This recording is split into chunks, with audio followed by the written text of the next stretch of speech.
Hello, welcome to Mediation. My name is Jennifer Hewitt. This is Jennifer Trout, and we're going to be working together as your mediators today, as co-mediators. She and I will be facilitating the discussions today. We want to go ahead and kind of spend a little time talking with each of you about what the process is going to be like today, what you can expect from mediation. We'll answer any questions that you may have, and then we'll get started if that's okay. So first, we just want to confirm that we've blocked off 2 hours for the mediation today. Are both of you available during that time? Yes. Yes. Okay. All right. And then if any point in time you all need to stop, take a break, we can step out. If something comes up, we can address that as we go. When we get to the end of the 2 hours, if we haven't reached a resolution, we'll talk about the next steps and what that may look like, whether that's court, scheduling another mediation. If there's an agreement to draw up, a partial agreement, we'll go over all of that with you. Before we go into the mediation itself, we do have a little housekeeping items we want to review with both of you all, just what you can expect from today's session. And so Ms. Trout is going to cover some of that information for you. And like I said, at any point, if you have any questions, just feel free to ask those. Okay, so I'm Jennifer Trout, and I'll be working with Jennifer today. The goal of mediation is that maybe we can kind of walk alongside you guys so that you can come together to an agreement and find an amicable place where hopefully we don't have to take this into court. So this is not something that Jennifer and I are not going to be coming up with the plans or proposing any settlements for you. We just want you guys to work through it yourselves and try to come to a solution together. Let's see, if there comes any reason that we would need to extend or meet separately or schedule another mediation, we can do that, but that usually doesn't happen. People generally prefer mediation because it keeps you out of the scariness of having to go to court and sit in front of a judge and all that. Let's see, everything that we talk about today is going to be confidential. So Jennifer and I will not be called as witnesses if this matter does have to go to court, and everything we talk about has to stay between us. So we ask that you not take any notes, or if you do take notes, just that we'll get rid of them before we leave today. Let's see.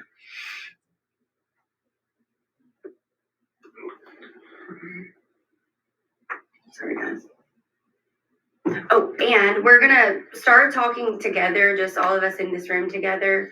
But if it's necessary, we caucus, you guys, where we'll just have one of you step out and we'll speak individually. And during that time, if if there's something that you don't want us to share with the other party, just let us know that, and we'll keep that private. So do you guys have any questions at this point? No. Okay. We want to let you know that there is restrooms right down the hall here to the right. There's a break room, water fountain, if there's anything that you need. If you have your cell phones or any technology with you, we just do ask that you silence those and try to keep checking them to a minimum so that we can avoid interruptions, because we do only have 2 hours, so we can make the most of the time that we are here together today. We do just have a couple of ground rules for you guys. We ask that everybody be respectful, everybody be truthful. If you feel that it's getting escalated or emotional, please let us know. Let's utilize breaks. We want to keep everything in here cordial and productive. And so, no swearing, no name calling, no threats of violence. Let's just, work together, use our words, be adults, do what we can. So, if there's no questions from either of you, we can get going. We typically like to always start with the plaintiff. So if we can, we would like to ask you, Harold, if you wouldn't mind to step out for just a minute. We could hear from him. No problem. Thank you.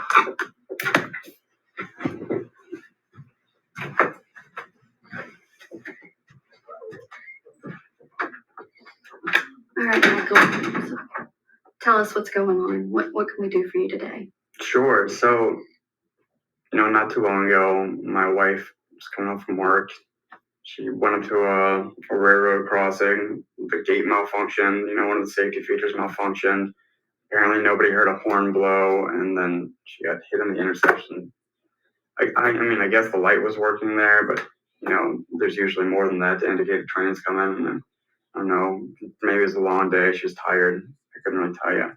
From there, she was taken to an ambulance for the hospital.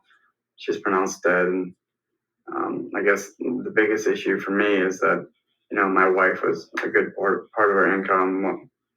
And it's like, how am I going to take care of all the bills and finances that we have now that she's gone? And, of course I miss her. And, that's its own separate problem. But it's just, when something like this happens, you're left or saddled with the whole burden of things. And I just don't know how I'm going to do it without getting some kind of restitution from this. Sure.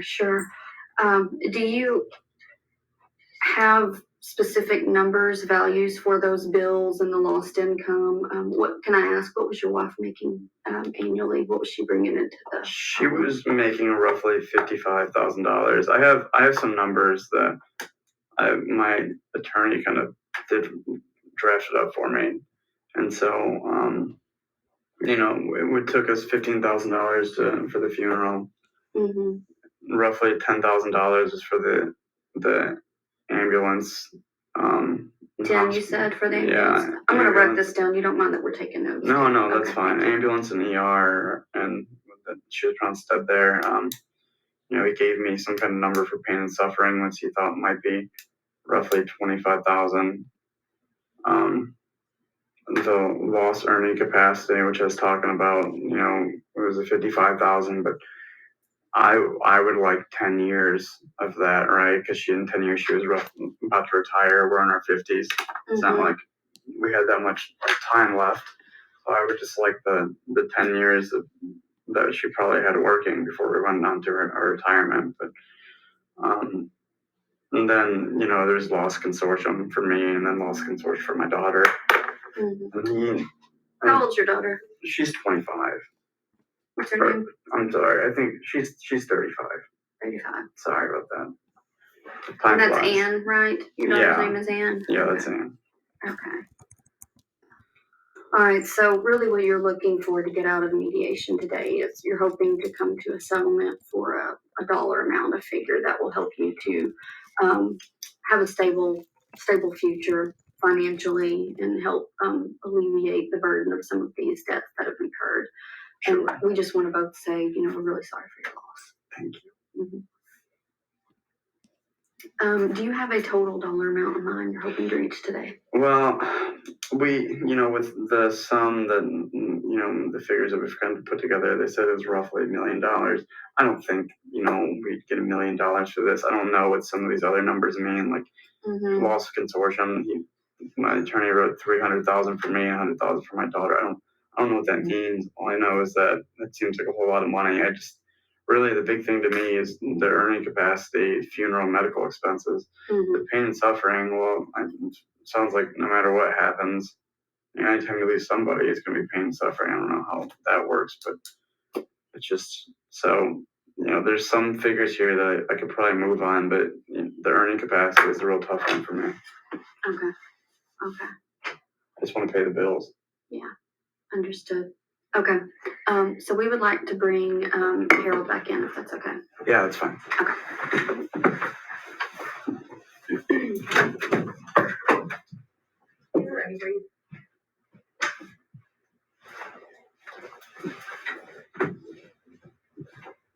Hey, Harold, thank you for waiting outside for us. No problem.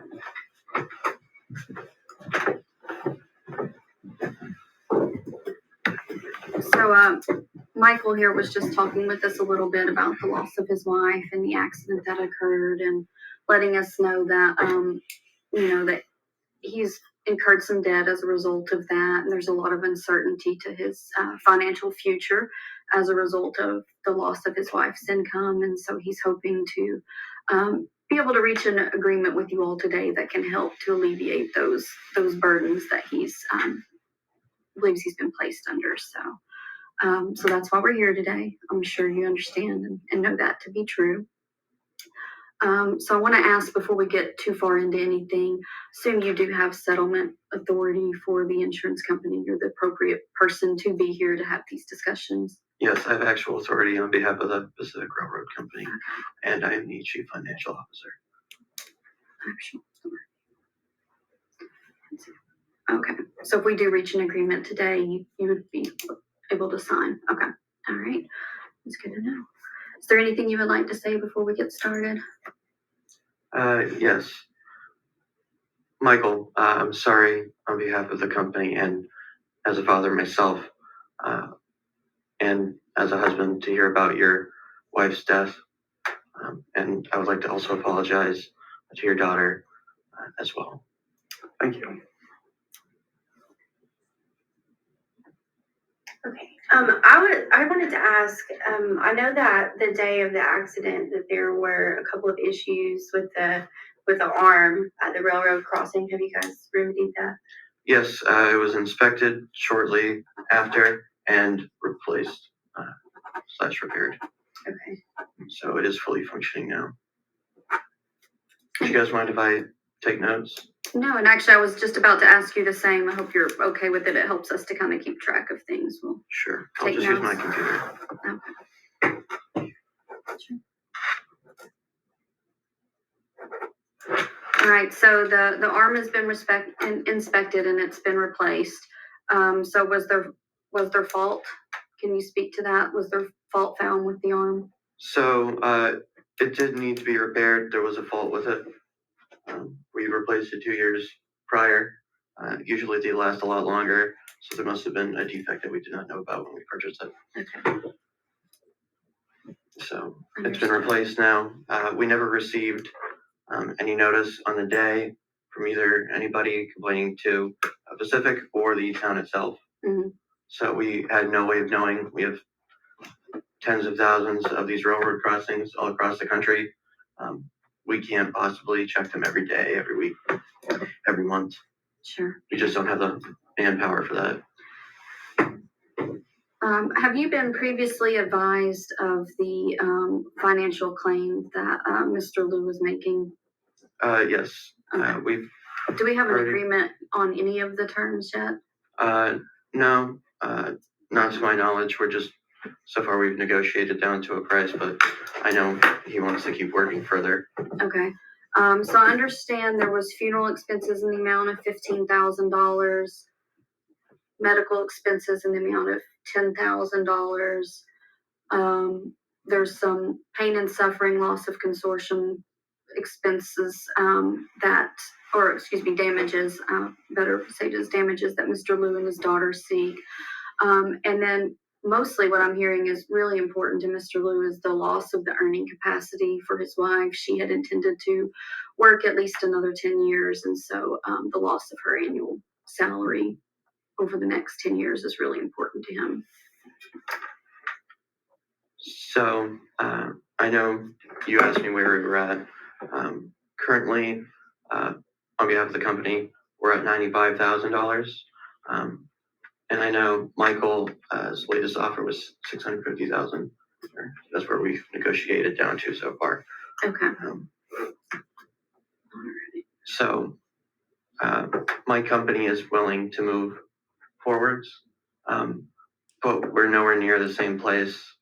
So I'm not sure if something's going to be done today. But you have to realize that we're a company. We never got any warning. There was the red flashers going off, which is what you see first when you come to a crossroads anyways, to know to slow down and stop. The traffic was stopped on the other side. I mean, it's easy to see the train coming and feel it rumbling. So, and there's no possible way for the train to have stopped before your wife reached the intersection. It happened instantaneously. So, When's the last time the arm was inspected? it hasn't been inspected in the last year, I believe. But we just replaced it 2 years ago, so usually they don't need inspecting that long. Harold, if I can, I want to kind of switch gears for a moment. You said that you all were prepared to offer $95,000. Can you tell me what that figure entails? That entails the funeral expenses, the medical expenses, and just about I think the lost earnings capacity was it, and a little bit of the physical, mental, and pain. That's what it adds to. So 1 year salary? Yeah, 1 year's salary so far. Let me just make sure the math's correct. Okay. Yeah, and I about think, half, a little bit more than half of physical, mental, and pain. Okay, so I do think so. So this is a good start. We've got an agreement on funeral and medical, and so we can do something about those, immediate expenses. Going forward, and I appreciate your willingness to be here and to compromise. You know, a 1 year salary sounds to me like a good starting point. Recognizing that, and forgive me for saying this, but she's gone permanently, not just for 1 year. So We that loss understand that. will. I differ carry slightly from forward. the company, in that, my company and myself don't think that we're at fault or have any negligence in the action, Mhm. but we are willing to try and make things right the best we can. Nothing could have been done differently we fixed it once we were notified. If it was notified earlier in the day, we could have sent somebody over to fix the arm or replace the arm or put somebody in place or an officer from the town to, be there close by to prevent such a thing. But it's not like we waited to fix it and we had notice. We have no notice.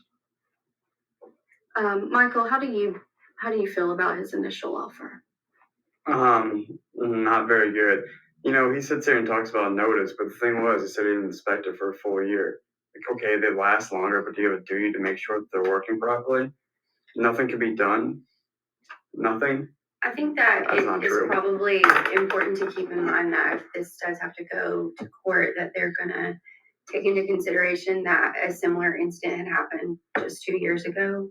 And then, I think we definitely need to come a little closer together to try to avoid having to go into all of that at court. And I think that's a great point. At court, you kind of lose control. Here today, you guys have control to hopefully reach an agreement that you're both comfortable with, and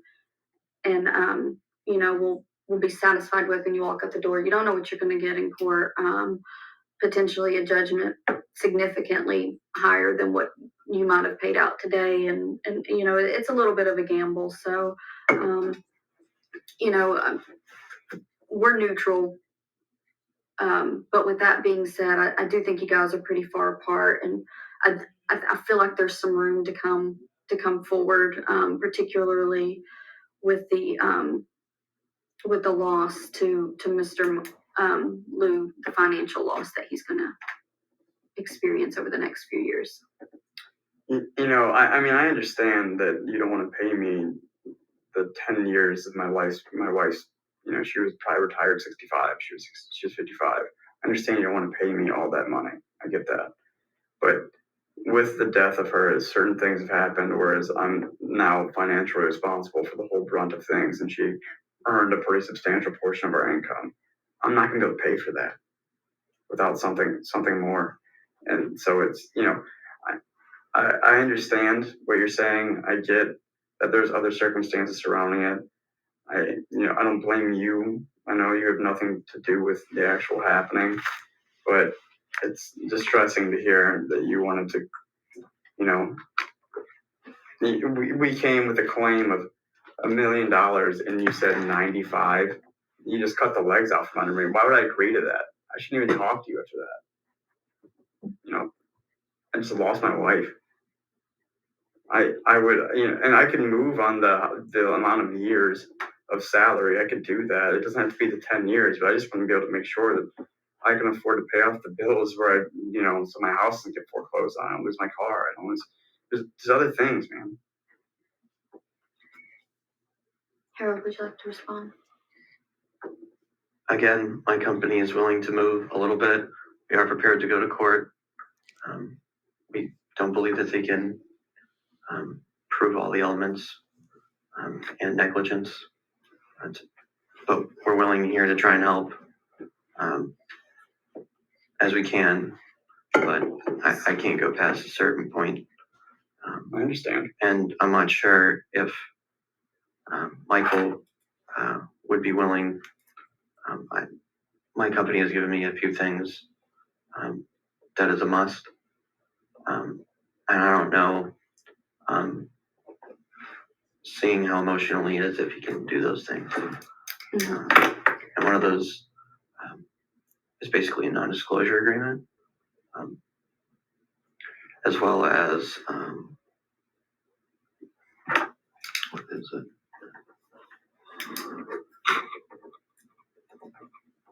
And a confidential settlement agreement. This is just to prevent publicity and you going out on social media and saying how much you got for the award or saying how bad of a company we are and things of that nature.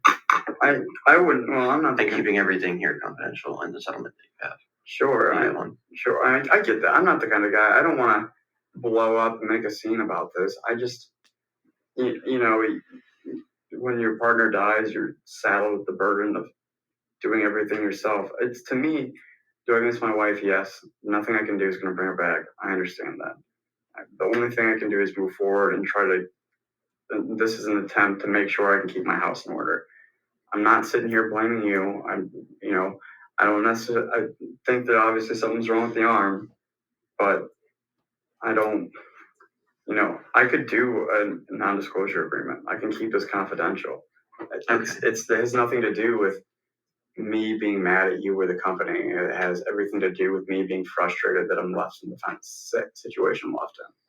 So Okay. given that he's willing to comply with those requests that your company's made, and he mentioned that he was willing to come down on the number of years of salary to pay back, right now at the $1 million number, that's for 10 years of her base salary. I think it was. I think it's 550,000. Yeah. Well, so if instead of 10 years, we took that down to the age of like early retirement, that would just 5 years of that base salary, that would be 275,000 instead of the 550,000. I mean, he's. I mean, does that sound like something either of you would be willing? That's closer. I know that we only have a few years left in the house, and that was probably my biggest worry, right? That's our biggest expenditure. One of the other things that I forgot to mention earlier, but the train horn did blow as it approached the railroad crossing. I'd be willing, since you have made those agreements so far, to put in to go to $155,000. My attorney said that nobody who was there remembered the train horn blowing that day. They've heard it blow before, but no one remembered it blowing as it approached. I have statements made by witnesses to my lawyer, or the railroad's lawyer, I should say, talking about it. He said no one remembers it going on or off, but train horns are regular. I live near a railroad track and, hear it occasionally, but, it goes off 20 times a day. Once you get used to your route going home, you really don't notice everything on the side of the road or every single noise. It becomes a background noise. I think that given the fact that there's definitely some debatable issues as to whether the horn was blown, that does bolster that negligence claim. So I think maybe it would be important for us to work more towards a solution instead of determining if there's a viable negligence claim. I agree. I think that it'd be healthier to maybe not get too into the weeds and trying to debate what did or did not happen. Because it doesn't change the fact that we're here today. And I think if we all came together today and we're here in good faith trying to negotiate, that should really be our focus. The details of what happened that day, while they're certainly important to the final number and where we land, they're probably better left for a court of law. So if we are here to discuss what we can and can't do for Mr. Liu or potentially do for Mr. Liu today, I would think he looks like he's becoming a little visibly upset when we talk about the accident itself. So to the extent we can maybe keep that to a minimum, might be healthier discussion. Okay. As I said, my company, is willing to move, but we don't believe that, we can make an agreement. We will try to, but our numbers are so far apart. Well, I said 5 years of loss, or the 5 years of earning capacity, and just the funeral and medical expenses. That's $300,000. It's less than a third of what I claimed to begin with. I understand that's the claim that you wanted, the amount. It doesn't mean that you'll get that in court, as they said. But my worst day in court is zero. My best day at this point is $1 million. If you want to say what I can get in court, you're comparing apples to oranges, I believe. I agree. What would be your counter offer? Because I can't go. Well, I think he did make a counter offer, right? So we've got an agreement to funeral and ambulance, and we've got an agreement to sign an NDA and a confidentiality agreement. He initially was asking for 10 years, and now he has countered back at 5, which I think shows some good faith willingness to negotiate today. That's a pretty substantial move. We don't usually see a lot of movement this early on in a mediation, so I would encourage you to consider so that what's and the respond. dollar amount of that? So that would be 275,000. It's 30,000. Or 300,000 would be the total with an NDA and a confidential settlement agreement. So that would be 5 years of her income, funeral expenses, and ambulance. I'd be willing to go 215. I think we're getting closer to the number, but your number's still a little bit too high. If you could think about we that. haven't factored in, he still had an initial claim for loss of consortium for himself and his daughter, pain and suffering and loss. I probably by even settling this claim or him coming here, he's already going to get paid by his insurance company for her life insurance policy. I don't know if she has one. She might have some kind of insurance through the school, but they haven't told me yet. But you don't have to tell me. That's just one of the things I have to consider, and that my lawyers who couldn't make it today is one of the things that they put in my mind, just in the background to know. Sure. So I understand where he's coming from, and my company, we're closer. Could you come up? What about 275? Well, I would like to hear his counter offer.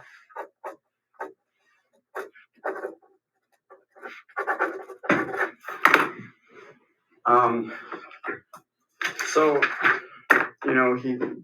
I was at 300 and he was at 215. I was thinking, if that's the case, maybe I was gonna do the math and see what 4.5 years, right, was, or sure, take your time. Something along just if it's 4.5, it's just shy of 250, so I guess 275 is what I was thinking. And then, well, it'd be more like it's not 275, it's 273 if I did the math that way, or 272. I'm gonna get to the point where I'm willing to move, but more reluctantly so. if we just took our numbers and I said 300,000, How about I'd be willing to go up to 250,000, and I'm not sure if I'm going to go higher than that. Well, how about? Well, give me 1 second. I'm sorry. I'm basically, to be honest, I'm basically at the cap that they gave me. Okay. Well, if that's what you're at, and that's what obviously there's more here that I want, and obviously, but Franklin saddled with so much burden. I don't know if I can wait to go to court to try to sort this out. So, 250,000 is what we can do today. I agree to that. I don't have time to wait. I don't. You want to agree to that? Yeah. Okay. Well, assuming that you all agreed to that, Jennifer and I will draft the agreement up, and we'll have you guys sign off on that. Do you all have any questions kind of about how this is moving forward? Would you come, could one of my lawyers meet you if you want a lawyer? So he'll be able to tell you about the NDA and stuff. Because obviously it's not here today, and Sure. it would take a couple days to draft up for the NDA. Do But we can come over to your place or a place of your choosing that's quiet enough that you can still think and have a couple days. I will try and cut you the check the same day as you sign the NDA and it's filed. Great. Yeah. I can. How about we say that I'll come to your office or whoever's office you'd like to sign the non-disclosure confidentiality agreements. So long as I can have the check in hand that same day, I will most certainly do that. And as I know, because in good faith, because I know it means a lot to the company for me not to go on and talk about this outside of it. I would be willing to say, even if I say anything between now and then, you can, you can do whatever you want with that. I won't say anything between now and then, but if you just want like a safety net. Sure. Do you want a check in hand, a paper check, or would you rather a wire transfer? So you don't have to even go to the bank to deposit it. If you can just do a direct deposit, just so long as it's done by that day, I'm fine. Okay, so just bring your bank account number and the forms or something that we would need. Sure. To do that. Of course. Okay, so you all will set an appointment for you to come in to your place of business maybe as early as next week. You're going to sign a non-disclosure agreement, a confidential settlement agreement. The one lump sum payment that you've agreed to today is $250,000, and all of that will be handled at that time of the appointment in your place of business, and someone on your staff is going to reach out to him to schedule the appointment. And that's what you all have agreed to today. Yeah. Okay. Are there any additional questions for either of you? Anything else you'd like to discuss today? Do we get copies of the settlement agreement? Yes. Is that paper copy or going to be sent online? So we will draft the mediated agreement, the terms of what you all agreed to here today, and then we will email that to both of you for review. Make sure that you read it over. There's no errors or anything that you want to request changed, and then we'll get the final. What I would actually recommend is if you want to print it out the day of the meeting and then have both of you all sign it there along with everything Yeah, I else. just want to make sure my company has records. And then just have someone, if you could scan or mail a copy of that back to us for our files. Okay. All right. Thank you both for coming out today. Really appreciate it. I know this was a difficult discussion, and we're glad you were here. So, thank you for your help. thank you. Thank you.